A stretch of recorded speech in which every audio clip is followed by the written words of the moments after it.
Bonjour à tous. Bonjour Monsieur Bruno Aga. Bonjour Nishat.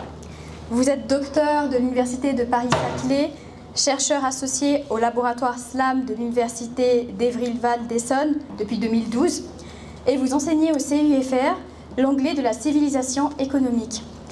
Aujourd'hui, vous nous présentez une intervention intitulée « Facebook, l'éthique et le droit ». Une conférence qui a pour objectif de nous présenter cette première grande interface sociale qui réunit plus d'un tiers de l'humanité, mais qui néanmoins pose des questions d'ordre technologique, notamment dans le droit au respect de la vie privée des utilisateurs. Nous vous souhaitons la bienvenue, Monsieur Bruno Aga, dans ce cycle des conférences publiques du CUFR. Je vous laisse à présent la parole. On consacrera la dernière partie de l'intervention aux questions du public. Merci. Très bien, parfait. Merci beaucoup. Merci à Nishat pour cette présentation. Je remercie le Pôle Culture pour cette initiative de conférences qui nous sont proposées chaque semestre au CUFR. J'avais d'ailleurs eu la chance de faire partie des invités post-Covid sur une intervention consacrée à religion et tradition à Mayotte qui avait autrement rempli l'hémicycle. Alors aujourd'hui, nous parlerons de Facebook, l'éthique et le droit. Donc s'il y a des personnes qui étaient déjà présentes l'an dernier à ma conférence de l'an dernier, j'avais parlé donc de religion, de tradition, cette année de Facebook. Alors on se demande, mais qu'est-ce qu'il veut ce type? Alors il veut nous parler de quoi? Donc effectivement, il y a des zones d'interaction. Ce sont des questions de civilisation, plus précisément qui relèvent du domaine des Cultural Studies. Dans le domaine des Cultural Studies, on s'intéresse en particulier aux relations de domination qui se mettent en place au sein de la culture. Donc là, on est en plein dans le mille. Donc la question qui se pose à tout intervenant, mais là d'autant plus avec le souvenir de l'an dernier, c'est « mais d'où parlez-vous » Effectivement, parler au sens général, s'exprimer, que ce soit à l'oral ou à l'écrit, implique un point d'appui, un socle à partir duquel aborder les questions qui nous sont chères. Est-ce que vous aurez une approche scientifique, auquel cas il y a des procédures, des règles à suivre? On peut avoir d'autres démarches tout aussi légitimes, mais à partir par exemple de la philosophie, ou avoir un discours totalement artistique sur les sujets, ou alors tout simplement une approche personnelle, celle que tout le monde a le droit d'avoir, qui n'est pas moins légitime, et dire à mon avis, ah moi j'aime bien Facebook, hein. Moi, non, Facebook non, c'est pas mon truc. Donc, d'où parlez-vous? C'est vraiment la question de départ. Ici, je pars du même souci que celui qui m'animait l'an dernier dans les questions sur la religion et la tradition, à savoir, de façon fondamentale, comment on vit ensemble. Comment on vit ensemble aujourd'hui, c'est aussi inclure les vies numériques. Les vies numériques, c'est-à-dire tout ce qu'on fait dans l'espace numérique. Et à partir du moment où on se pose ce genre de questions, la première chose qui retient l'attention, c'est l'importance de quelques sites ou quelques entreprises, quelques organes qui dominent l'ensemble de la sphère numérique. Là, j'ai donc posé la question Facebook, mais qu'est-ce que Facebook? Que sont les GAFAM? Alors, vous connaissez sûrement... Oui, GAFAM, Adnan. Le G, c'est... Google, oui. Et le premier A, oui, Amazon. Et F?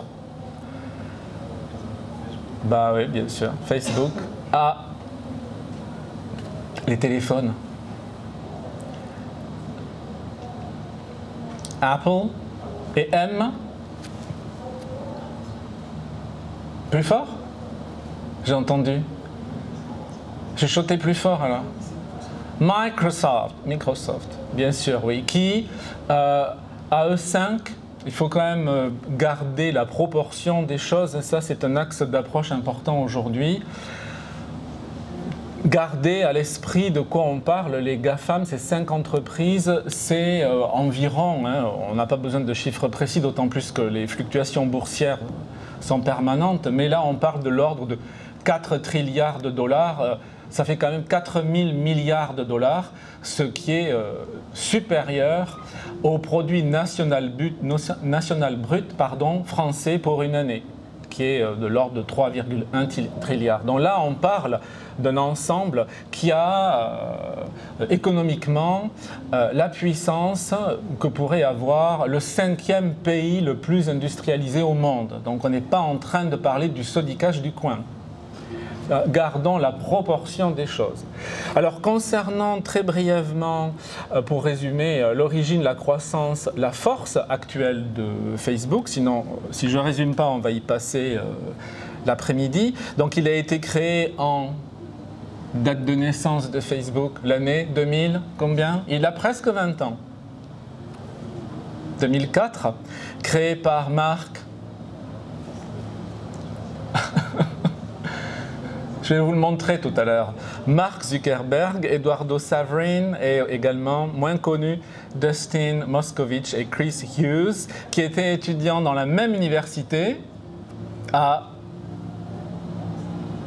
Non, pas à Mayotte, a dit Nan, mais pas loin, hein, peu s'en faut.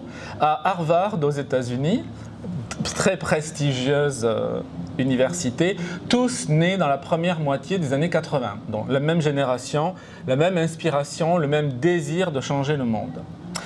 Depuis ce petit début-là, où au départ l'idée de Mark Zuckerberg, c'était tout simplement, on rigole entre potes, alors on va dire celle-là, hot or not, celle-là, elle te plaît ou elle te plaît pas, en parlant des copines de classe. Mais depuis, ça a quand même beaucoup évolué, et au 1er juin 2021, la plateforme sociale compte 2,8 milliards d'utilisateurs mensuels dans le monde.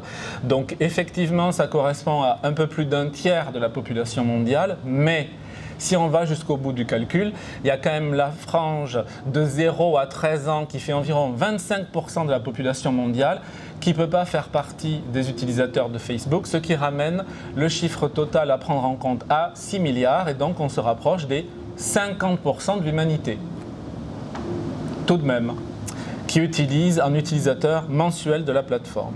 Alors tout ça, je pourrais vous donner les références si ça vous intéresse. Hein. Ce sont des données faciles à trouver en ligne du Pew Research Center, centre de recherche américain très renommé pour la qualité de son travail. Vous n'aurez pendant l'heure qui va suivre un peu moins que des produits de première qualité. Et puis, je tiens les références à vos dispositions. Alors effectivement, quand on parle de ces nombres, forcément on parle de big data puisque ces utilisateurs, il faut les connaître, il faut avoir des données. Alors big data, c'est ça. C'est toutes les données que les capacités informatiques d'aujourd'hui permettent de mesurer, de stocker, puis de trier. On va y revenir dans un instant. Et là, en l'occurrence, avec tous ces gens, on va se faire plein de copains. Voilà. Et donc la limite du nombre d'amis est posée à combien? À l'heure actuelle, c'est... Non, ce n'est pas 5 amis, c'est 5000. 5000 amis, c'est la top limite sur Facebook, ce qui attire l'attention sur le nombre de Dunbar. Qui a une idée? Le nombre de Dunbar, du nom de Robin Dunbar, anthropologue.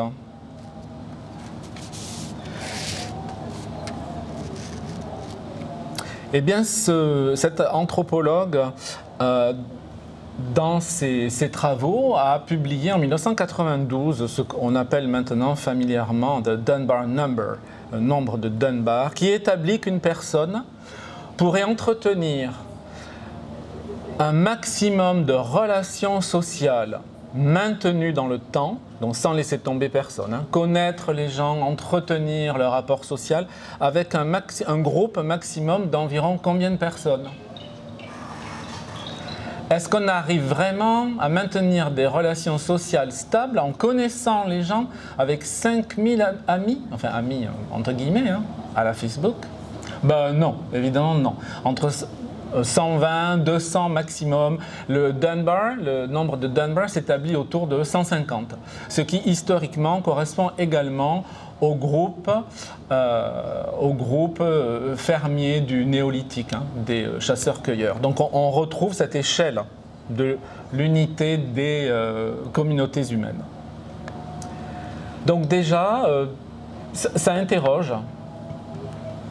Ça interroge d'autant plus quand on lit tout ce que Facebook peut faire, puisque nous permettre d'avoir 5000 amis, ça doit être pas mal de travail. Il faut les connaître, tous ces gens. Ça doit être une sacrée plateforme.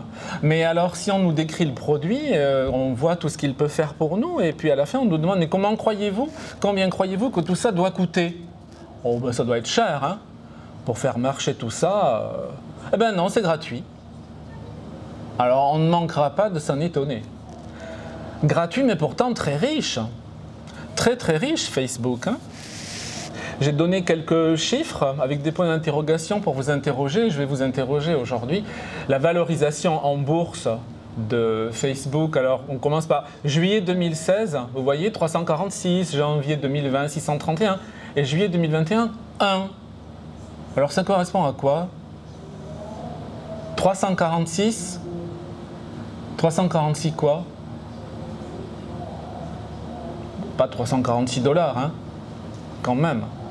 346 milliards plutôt, hein, de dollars. Puis 631 milliards de dollars. Et en juillet 2021, qu'est-ce que c'est que ce 1? 1 milliard de dollars? Non. Non, non, plus encore. Hein. On dit comment? C'est un quoi quand c'est 1000 milliards à propos? C'est 1 trillion? 1 milliard, oui. 1000 fois 1000 milliards de dollars de capitalisation. Donc, pour une entreprise gratuite, mais une des plus riches du monde, ça attire l'attention.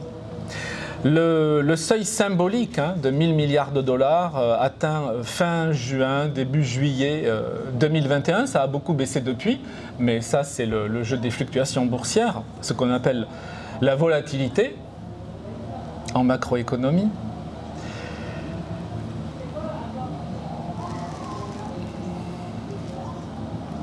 Et donc on imagine les responsabilités, l'étendue des conséquences des prises de parole, des actions, des enjeux dans cette entreprise concernant son président directeur général, Mark Zuckerberg.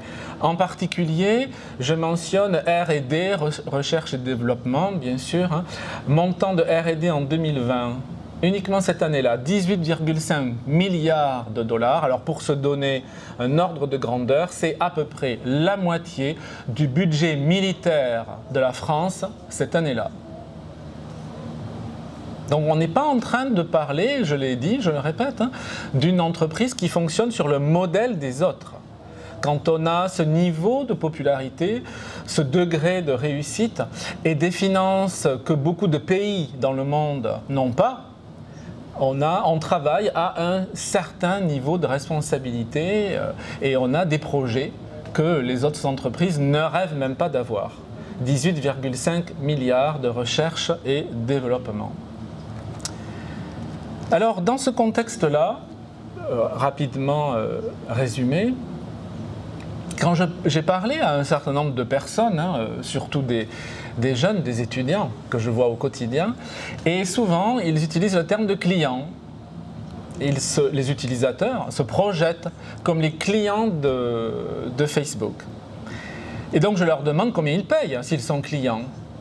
Mais ils me disent qu'ils sont clients mais qu'ils ne payent pas. Alors, j'ai l'impression qu'en fait, pour Facebook, ils ne sont pas du tout clients, en fait. Alors, il faut aller voir les conditions de service ou conditions d'utilisation, pour voir ce qu'en dit Facebook.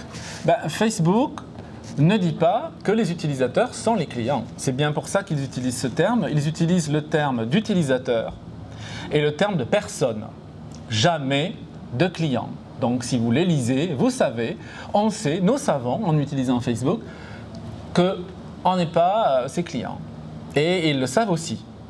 Mais quand ils utilisent utilisateur, user en anglais, le parallèle fonctionne il y a une ambiguïté, il nous laisse entendre qu'en utilisant la plateforme, on a le pouvoir de se servir de Facebook, d'utiliser Facebook. Donc, sous-entendu, ce n'est pas Facebook qui peut nous utiliser. L'utilisateur utilise Facebook. Bon, soit. Alors, regardons de plus près les conditions de service. Donc, je cite un extrait. C'est un extrait des conditions de service en français, mais c'est la traduction des conditions de service en anglais. Dans le cadre de notre engagement pour l'authenticité, valeur importante pour Facebook, l'authenticité, nous n'autorisons pas les personnes à mentir sur leur identité sur Facebook, ni à utiliser de faux comptes. Un autre paragraphe précise et définit l'authenticité. L'authenticité est la pierre angulaire de notre communauté. Une façon de dire, c'est sur ce socle que l'on construit. C'est notre pierre angulaire. Nous pensons que l'authenticité, 1. contribue à la création d'une communauté où les personnes sont responsables les unes envers les autres, puis 2. responsables avec Facebook et ce, de manière responsable envers Facebook et ce, de manière significative. Donc en fait, on se rend compte que Facebook insiste pour disposer de ce qui serait, le dernier point de la slide, une identité authentique. Et cette identité authentique, elle se mesure dans le cadre du big data. L'identité authentique, ce n'est pas un nom, une adresse. Vous allez voir dans un instant que c'est tout autre chose, beaucoup plus que ça. Pourquoi une identité authentique? Eh bien parce qu'une identité authentique, c'est repérable. Si vous savez, par exemple, que telle personne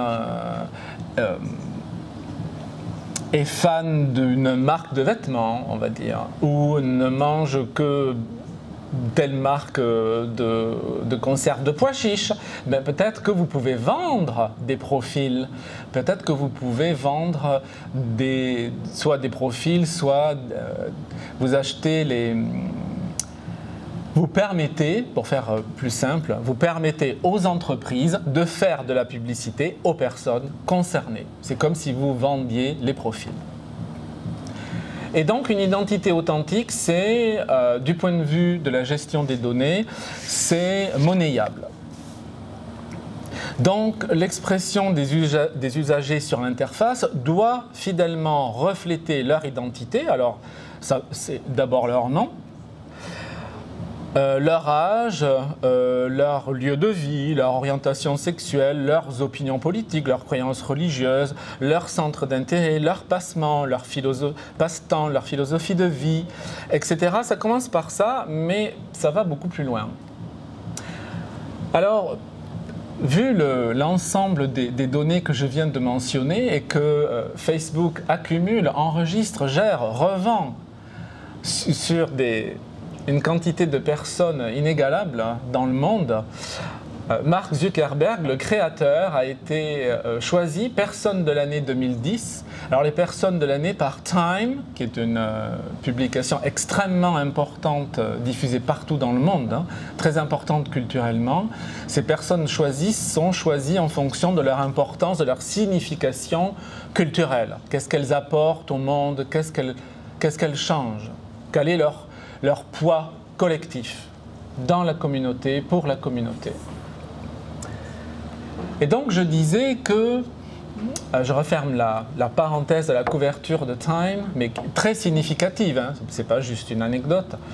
Je parlais de l'accumulation de données sur les utilisateurs. Et les exemples que je viens de mentionner, là, on pourrait se dire « Ah oui, mais c'est facile, il suffit que Facebook relève des données à partir des photos qu'on publie ou des conversations qu'on a, et puis voilà. » Mais non, pas du tout en fait.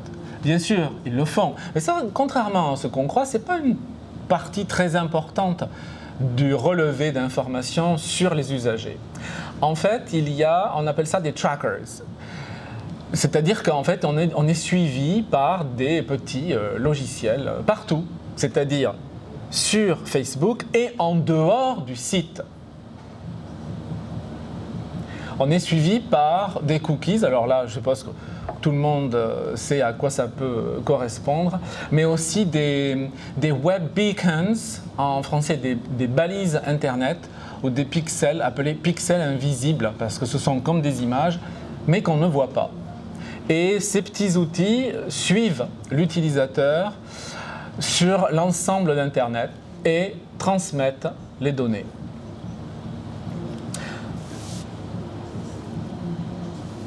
Non seulement les données sont transmises, mais on pourrait dire, oui, mais même en faisant ça, ils ne vont pas tout savoir sur nous. Effectivement, vous avez raison, ça ne suffit pas. En fait, ça ne suffit pas à Facebook, en tout cas.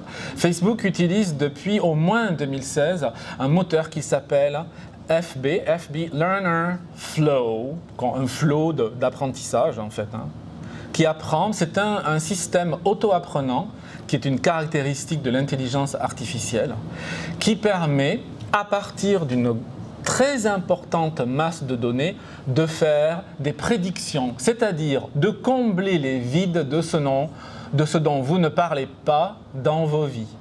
Par exemple, si vous décidez que « Oh non, je ne vais pas parler de politique et de religion sur Facebook parce que je n'ai pas envie qu'ils sachent », eh bien, le FB Learner Flow, à partir du stock de données dont il dispose, est capable de faire des prédictions statistiques et de prévoir la réponse la plus probable si vous répondiez à la question concernant ce dont vous ne voulez pas parler.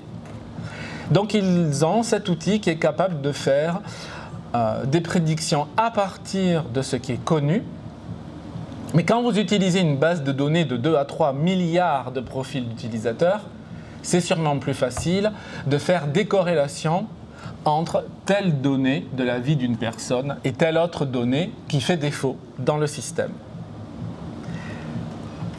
Je vais vous donner, avant l'exemple des mangeurs de céréales, comme ça c'est très concret, tout le monde va bien voir comment ça fonctionne. Si on dit, mais alors d'où viennent ces données? Donc j'ai parlé de relevés sur le site, on est suivi en dehors du site et du Facebook Learner Flow. Mais quand des journalistes ont fait une enquête pour essayer de savoir d'où ça venait, c'est le deuxième point de la slide, c'est comme des poupées russes. Vous savez, quand vous ouvrez une poupée russe, à l'intérieur, il y en a une autre, la même, mais en plus petit. Et quand vous ouvrez la deuxième, il y en a une troisième, la même, mais en plus petit. Et quand vous ouvrez la troisième, enfin, vous avez compris. Et ça va comme ça jusqu'à ce qu'on ne puisse plus les... Voilà, elles sont toutes petites. Et là, c'est pareil.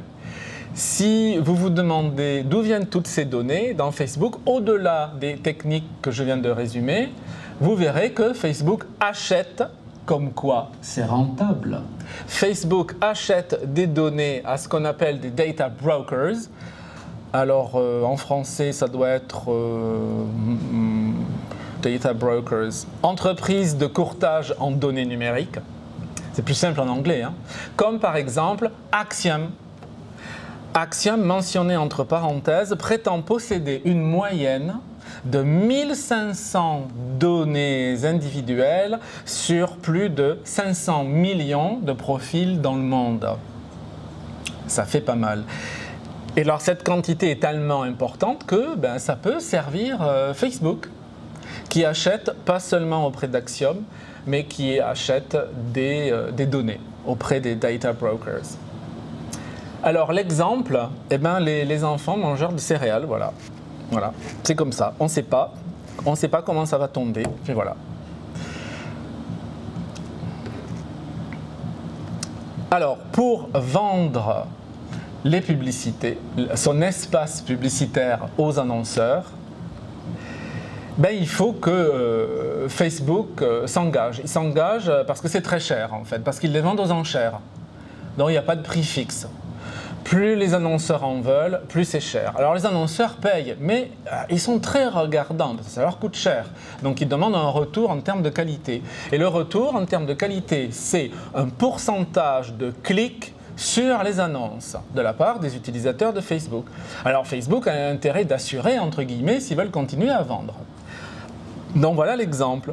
Si vous avez une entreprise spécialisée dans les céréales familiales, encore mieux, les céréales pour enfants, on est bien ciblé là, qui veut acheter de l'espace publicitaire, alors comment faites-vous? Donc vous commencez à partir de l'ensemble des données disponibles, donc collectées sur le site, traquées sur Internet, achetées chez des data brokers. Vous donnez de la cohérence à tout ça, vous les rassemblez, c'est déjà pas mal de travail. Et à partir de là, vous appliquez des filtres. Les filtres réalisent une opération qu'on appelle ciblage des clusters. Des clusters, en anglais, ce sont des groupes. Vous devez arriver à cibler les groupes intéressés par le produit. Et là, ils l'ont fait. Donc, en appliquant les filtres, le groupe ciblé ici, c'était acheteur de céréales pour enfants, a fait ressortir le jour où le filtre a été appliqué, 14 802 500 profils définis comme étant des utilisateurs, des personnes donc, qui dépensent, c'est très précis, hein, au moins 3 fois plus que la moyenne nationale en céréales pour enfants et qui ont beaucoup acheté ces 12 derniers mois. Donc on a une mesure quantitative et une mesure chronologique pour réunir ces près de 15 millions de profils. Et ensuite, ensuite, vous pouvez dire que oui, si vous vendez des céréales, moi, sous le coude, j'ai quand même 15 millions d'acheteurs potentiels dans la zone géographique concernée. Et là, le filtre était appliqué aux États-Unis. Donc ça paraît beaucoup, hein, 15 millions de profils, mais si on parle de ce filtre appliqué sur les utilisateurs Facebook des États-Unis, on doit partir d'un pool global de l'ordre de pas loin de 200 millions de profils. Alors,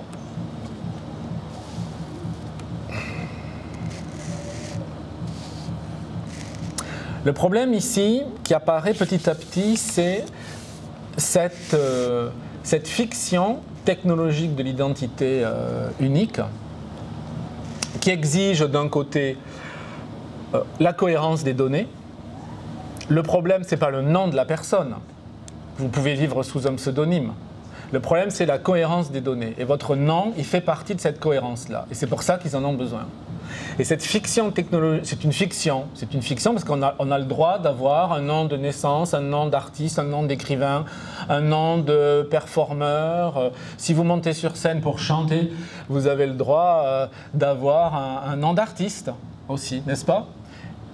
Ça fait partie des vies, d'avoir un pseudo sur un site, si vous êtes, je sais pas moi, passionné de football ou collectionneur. Qu'est-ce qu'on pourrait collectionner des vieilles pirogues de Mayotte. Ça serait intéressant, ça.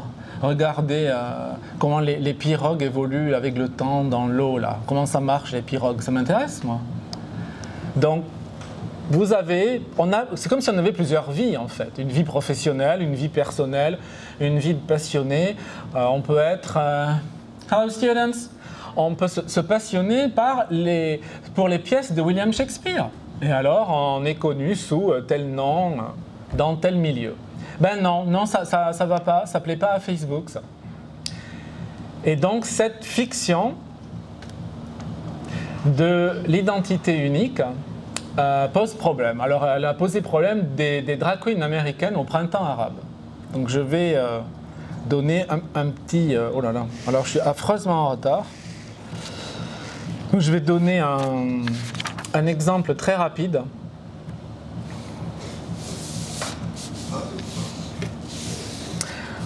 L'affaire a commencé en septembre 2014. Des performeurs drag queens de New York et de San Francisco ont vu que leur compte personnel Facebook avait été supprimé alors qu'ils existaient depuis des années. Facebook leur a indiqué qu'il leur était possible de rajouter un alias, c'est-à-dire un nom d'artiste sous leur identité principale, c'est-à-dire leur nom administratif. Autrement dit, il fallait qu'ils utilisent ce que Facebook appelle le nom authentique. Mais notons que la règle ne s'adresse pas aux célébrités. Bien. Le problème dans la politique du nom authentique, c'est que la sécurité de certaines personnes est en jeu, élément qui paraît être négligé par cette politique. Par exemple, concernant les victimes de violences intrafamiliales, les victimes de cyberharcèlement, les personnes LGBT+, dans les pays qui ont encore des lois criminalisant les couples de même sexe, ou encore les activistes dans des pays aux lois antidémocratiques. On peut même rappeler à ce propos le rôle de Facebook dans l'organisation du printemps arabe. Autrement dit, la question sous-entendue, c'est que risquaient les organisateurs de ces manifestations si leur nom était divulgué? Je suppose qu'il n'y a pas que des personnes bien intentionnées qui utilisent Facebook, vu qu'ils savent qu'on peut y trouver beaucoup de choses. Donc on a une hypothèse de travail à partir de là, à partir de ce non-respect de la volonté des personnes concernant Facebook qui serait un exploitant numérique.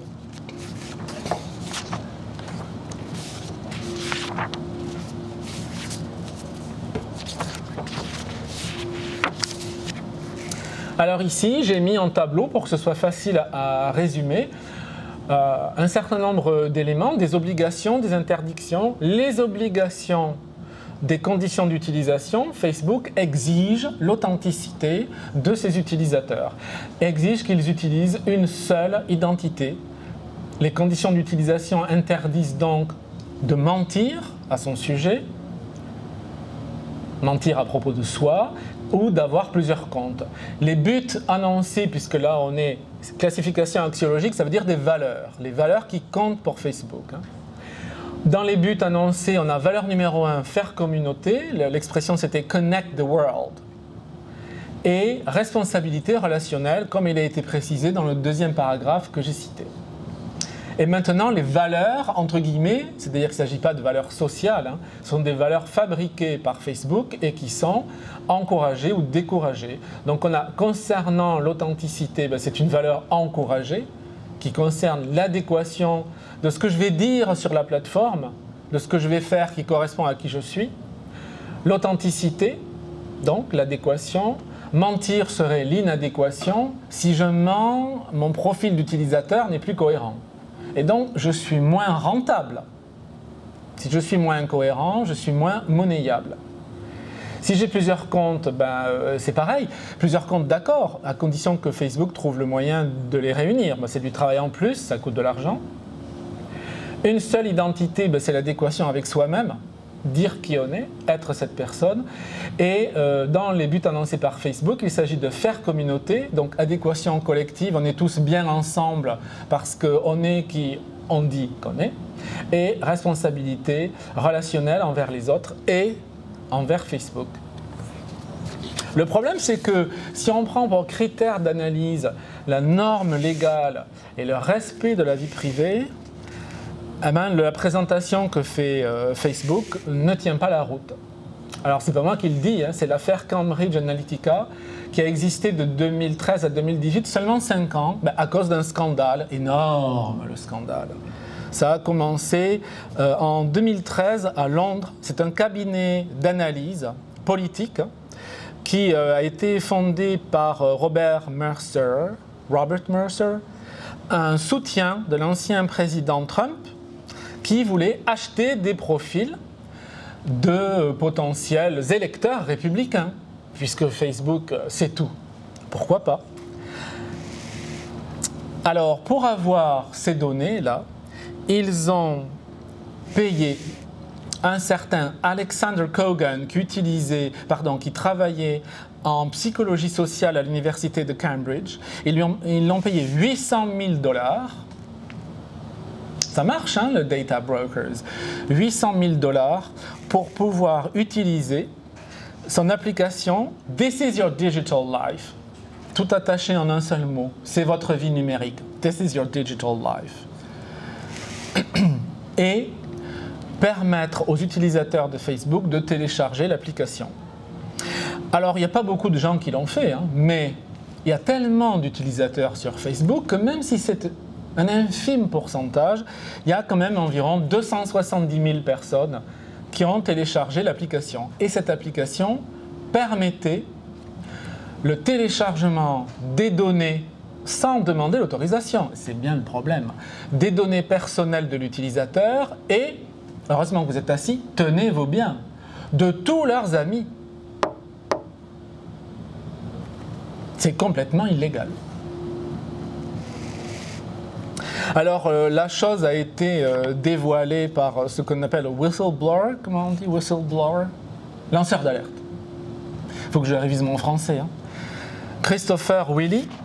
Et lorsque Facebook a été obligé de prendre la parole, eh ben, le directeur de la technologie chez Facebook a reconnu que c'était jusqu'à 87 millions de profils d'utilisateurs qui avaient été victimes du vol de données. Comme quoi, ça marche bien. Ceci est à mettre en rapport avec la FTC, Federal Trade Commission, qui est l'agence fédérale du commerce des États-Unis. J'ai mis entre parenthèses encore en action, puisqu'ils ont déjà eu des démêlés avec Facebook en 2011, suite au non-respect des règles sur la vie privée. Et là, encore, à nouveau, la FTC qui a dû punir à Facebook et qui lui a affligé une amende record. Amende record. Ah, c'est toujours en milliards chez eux. Il n'y a pas de 5 milliards de dollars d'amende pour non-respect de la vie privée. Et alors là, j'ai choisi d'inclure une citation d'un professionnel de l'analyse commerciale, Camille Franek, qui a consacré un article au business model de Facebook et qui, je cite, affirme que ce modèle économique n'est pas sans problème lorsque d'un côté les intérêts des utilisateurs et d'un autre côté les intérêts des clients, c'est-à-dire des annonceurs, ne sont pas alignés. À ce moment-là, qu'est-ce qui se passe? Autrement dit, quelle valeur Facebook va appliquer? Le problème, c'est que pour Facebook, si on cherche la valeur de la relation, on ne peut pas l'appeler relation clientèle, c'est relation utilisateur avec Facebook. Le fait de voler les données des gens, ça n'a pas l'air de gêner Facebook parce que dans l'histoire de la plateforme, il n'y a pas eu de modification des politiques de gestion des données, autrement dit de respect de la vie privée, suite au scandale associé à ces violations de respect de la vie privée.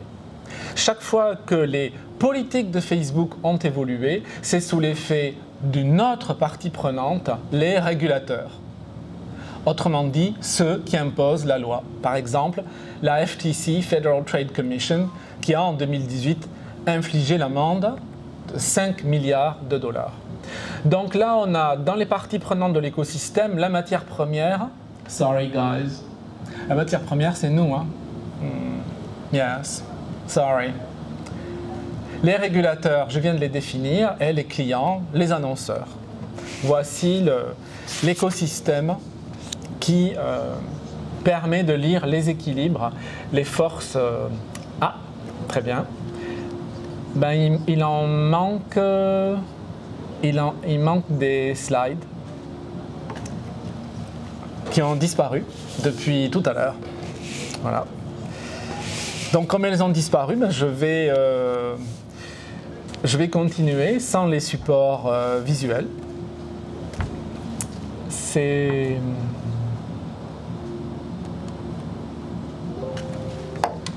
un mystère de la technique.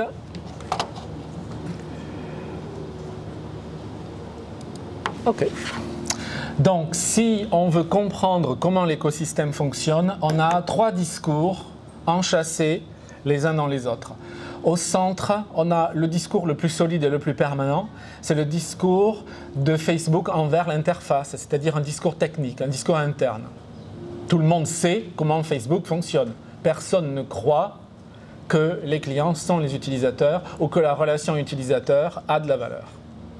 Elle a de la valeur économique, elle n'a pas de valeur politique. On ne modifie pas les politiques de respect de la vie privée sur cette base-là. Donc on a ce discours qui est un discours technique. Au-delà, on a le discours qui s'adresse aux annonceurs, aux clients, qui est le discours commercial. Et le dernier, c'est le discours qu'on sert aux utilisateurs et aux régulateurs. Chaque fois que Facebook se fait taper sur les doigts, Mark Zuckerberg prend la parole pour dire qu'il est sorry, il est désolé et il dit « Oh ouais, on a fait des erreurs, on le sait bien, mais on va s'améliorer, on va faire mieux, vous imaginez bien, oh là là ». Et ça, c'est le discours que j'appelle le discours moral-légal, qui est le plus superficiel, le plus changeant, celui qui s'adapte aux circonstances, en fait.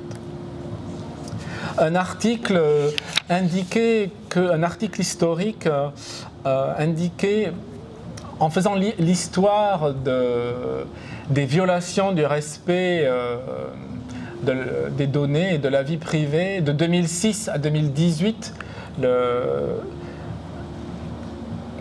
cet article bon, peu importe le nom, je peux vous le retrouver, il est dans les références, préciser, non sans humour, qu'en fait, dans l'histoire de Facebook, Mark Zuckerberg se livre un exercice qu'ils appellent The Apology Tour. C'est comme une tournée musicale, une tournée mondiale. C'est la tournée des excuses, en fait. Chaque fois qu'il y a un problème, on va dire qu'on est désolé. Voilà. Mais elle remarque, cette journaliste remarque que depuis 2013, il y a une nouvelle tendance. Depuis 2013, de 2006 à 2013, Facebook réagissait vite. Depuis 2013, il y a toujours plusieurs jours qui s'écoulent avant que Mark Zuckerberg ou un représentant de Facebook ne prenne la parole. Autrement dit, ils ont pris beaucoup de recul, ils attendent de voir ce que ça donne dans le public, surtout gardons un œil sur le cours en bourse, parce que, après tout, si nos intérêts ne sont pas menacés, on le gère à notre façon. Il n'y a pas de raison de monter au créneau, de faire comme si c'était important, alors que quelques jours de silence,